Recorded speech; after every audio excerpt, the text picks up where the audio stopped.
was interested in steel. I was interested in staying in the field I was in, and we all kind of came together. Tyler wasn't real happy with what he was doing. He goes, I want to be able to design and build stuff. He goes, I'd rather be doing something on my own. There was a gentleman named Jack Bowman. He goes, why don't these boys start something up? He knew the metals industry like the back of his hand. You ask him, what's quarter-inch sheet of plate weigh? It's 10.21 pounds per square foot. And, he just rattles stuff off like that. That was amazing. Heck, Jack was hired before we even had a building. Jack helped us pour the foundation, pour the floor and everything to our original facility.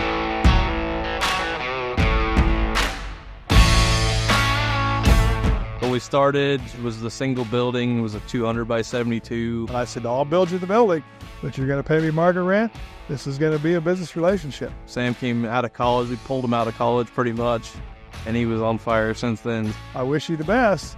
But if it don't work, that's on you guys. As soon as the Amish started building it, we started doing plans for equipment buys and hiring people even before the building started. I remember my first layout sitting at home. I was like, putting all the machinery in and stuff. You never think about all the materials and all the people and all the walk areas. You don't know the sheer size of stuff until it's in your hands. So in 2014, we opened our doors with 3 employees and 15,000 square feet. Jack in the office, I was in the office and on the floor running equipment, and then we had 2 guys on the floor running equipment. Then Sam came back for summer vacation from college. It was probably the best first day of any place I've ever worked in my life. My first day, I came in to run the laser and had never seen a laser before in my life.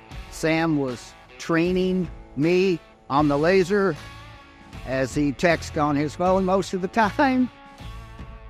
I don't think a lot of people understood what we were like when we were in the early times of, one machine ran one day, we shut it down, and the next machine runs the next day. First 18 months in, we were outgrowing it. We added on another 150 foot onto that. 18 months later, we added another 100 by 150 onto that. So we had about 50,000 square feet. When you started here and you walked right before our eyes, it just blew up. 2 years ago, roughly, actually 2.5, Mark called us from Davenport down the road, said, I want to sell, I want to retire. Are you interested? And we knew we could grow here if we wanted to keep adding on. It's like, yeah, we need to have a space because if this thing keeps going, it's going to keep adding and building. The first day was like, oh, what's next? Because not knowing anything about them, not sure, just kind of a little anxiety.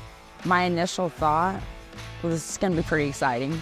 It was a lot different, I will say that. We had to structure a little bit more.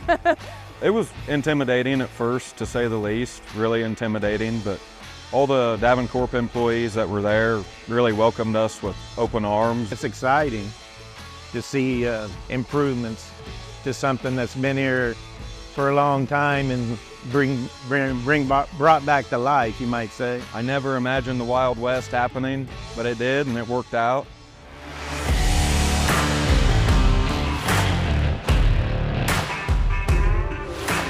2020 was just nuts because you didn't know what to expect. It was just the unknown. The work kind of kept flowing in. We had new people calling us that we could never get into their door. Said, hey, can you do this work? We said yes. Opened up a door for us so we didn't have to really beat down anymore. Everybody wanted to show up. Everybody wanted to work. Nobody wanted to, sit at home. And they just wanted life to continue as normal. I love coming to work here every day. There's not been one day in 10 years that I've not ever wanted to come to work. I had 2 jobs before M3, and I never looked back when I left those jobs, but yeah, this one has been special. We knew there were good people here. Everything that we touch, has M3's name on it, and we take pride in making sure it's the best that it can be. It's 2024 now, and we've got 100,000 square feet and 65 to 67 employees. The people that are here are dedicated, they care. It's just amazing to me that you've been able to assemble the team that you put together this quickly. They're a really good company to work for. They treat us really good. Like I said, there's always room to improve and always ways to grow. I don't feel like I'm stuck at one thing. Our employees are the reason for our growth. Everybody treats each other kind of like family around here. Some days we get off work and some of the guys go hang out together for maybe 3 or 4 hours of an evening. And I thought maybe, 20 years we'd be, maybe 45, 50 employees. Stay under 50 so it doesn't get complicated and crazy. Sam pushes that a little bit. Connor's a little more conservative, a little more calculated and laid back, and Sam is bring it on. They're just like anybody else, man. They treat you just like you would treat anybody in the facility. They are good people. When we can get them out of their office and come down, they joke around. You know, they'll take away our production for a little bit, just to shoot the shit with us. I'm all go, go, go, and my brother's whoa, whoa, whoa. Both have their advantages, disadvantages, and they work really well together. He's kind of the brains, and I'm the bullshitter, I guess you could say.